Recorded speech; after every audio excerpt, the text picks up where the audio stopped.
This John Lothian news video is sponsored by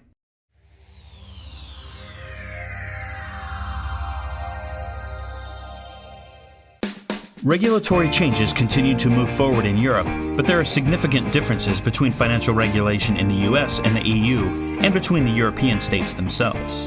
The FOA's Anthony Belchambers spoke with John Lothian News about where Europe stands in the rulemaking process and the challenges that still remain. The good thing is that both on the US side and the EU side, we're working to a common agenda set by G20. So there's an awful lot of similarity in approaches. But, and this is the but, there are also growing numbers of regional differences in terms of how you interpret those standards, how you apply them, and different legal systems. So what we're ending up with is a situation where there are some fairly significant differences and approaches that are beginning to emerge between the EU and the US. You know, one jurisdiction takes a decision to apply its rules extraterritorially, then the jurisdiction to whom those rules will apply will say, but we'll do the same. So you have this clashing rules approach.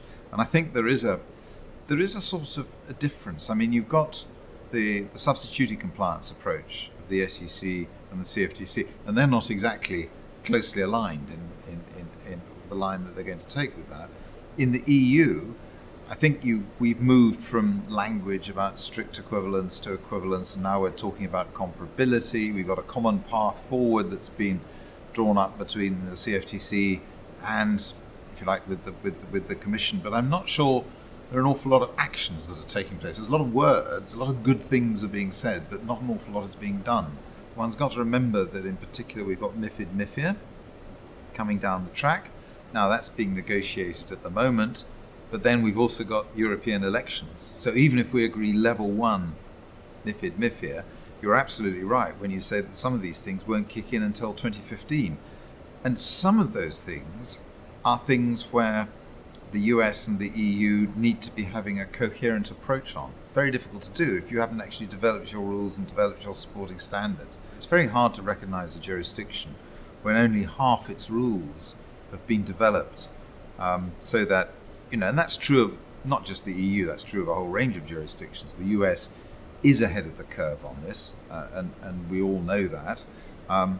So in terms of saying, well, I'm doing my business on a cross-border basis, for example, or I'm doing business into that CCP, on that CCP, or into that market, or with those customers, very difficult to kind of get that organized and structured in a sensible and coherent way if a lot of those rules are still holding fire, if you like, waiting when they're going to kick in.